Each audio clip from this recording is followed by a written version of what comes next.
ఈ phone tapping వ్యవహారం గత ప్రభుత్వ హయాంలో భారత రాష్ట్ర సమితి అధికారంలో ఉన్న కాలంలో ఒక ఎస్ఐబి అధికారి, స్పెషల్ ఇన్వెస్టిగేషన్ బ్రాంచ్ ఎస్ఐబి అధికారి ప్రభాకర్ రావు నేతృత్వంలో ఒక గ్రూప్ ఏర్పడి కొంతమంది ప్రముఖుల టెలిఫోన్లు ట్యాప్ చేసిన వ్యవహారం బయటకు వచ్చింది. దాని మీద దర్యాప్తు జరుగుతున్నది. కొద్దిమంది జైళ్లకు వెళ్ళినారు, బెయిళ్ల మీద బయటకు వచ్చినారు. నిన్ననే ఒక నిందితుడు తిరుపతయ్యకు సుప్రీంకోర్టు బెయిల్ ఇచ్చింది. ఆ క్రమంలో మరిన్ని వివరాలు బయటపడినాయి. ఇటీవల కాలంలో ఈ ఫోన్ ట్యాపింగ్ సంబంధించి కొత్త కొత్త పేర్లు బయటకు వస్తూ ఉన్నాయి. ఇందులో ఇటీవల కాలంలో త్రిపుర గవర్నర్ ఇంద్రసేన్ రెడ్డి పేరు బయటకు వచ్చింది.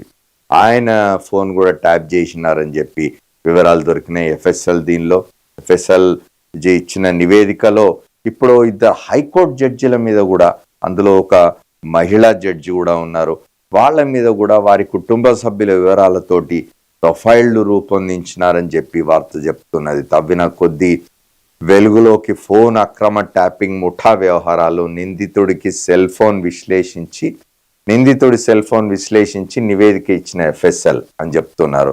ఎఫ్ఎస్ఎల్ అంటే ఫారెన్సిక్ సైన్స్ ల్యాబొరేటరీ వాళ్ళు ఇచ్చిన నివేదిక ఆధారంగా ఈ వార్తను ఈనాడు దినపత్రిక ప్రచురించింది. ఇద్దరు హైకోర్టు జడ్జిల మీద కూడా నిఘా పెట్టినారని చెప్పి ఆయన ప్రభాకర్ రావును ఇండియాకు రప్పించే ప్రయత్నం రాష్ట్ర ప్రభుత్వం చేస్తూ ఉన్నది. అయితే ఆయన అక్కడ అమెరికా శరణు కోరినాడు. అయితే వీళ్ళు ఎక్స్ట్రాడిషన్ ట్రీటీ కింద తీసుకొచ్చే ప్రయత్నం అయితే చేస్తున్నారు. ఆయన ఇక్కడ ముందస్తు బెయిల్ కోసం ప్రయత్నం చేస్తున్నారని కూడా ఇప్పుడు వార్తలు వస్తూ ఉన్నాయి. దానికి సంబంధించిన వార్తను ప్రధానంగా రైట్ లీడ్గా ఇచ్చింది పత్రిక, ఈనాడు దినపత్రిక. దానికి సంబంధించిన వార్త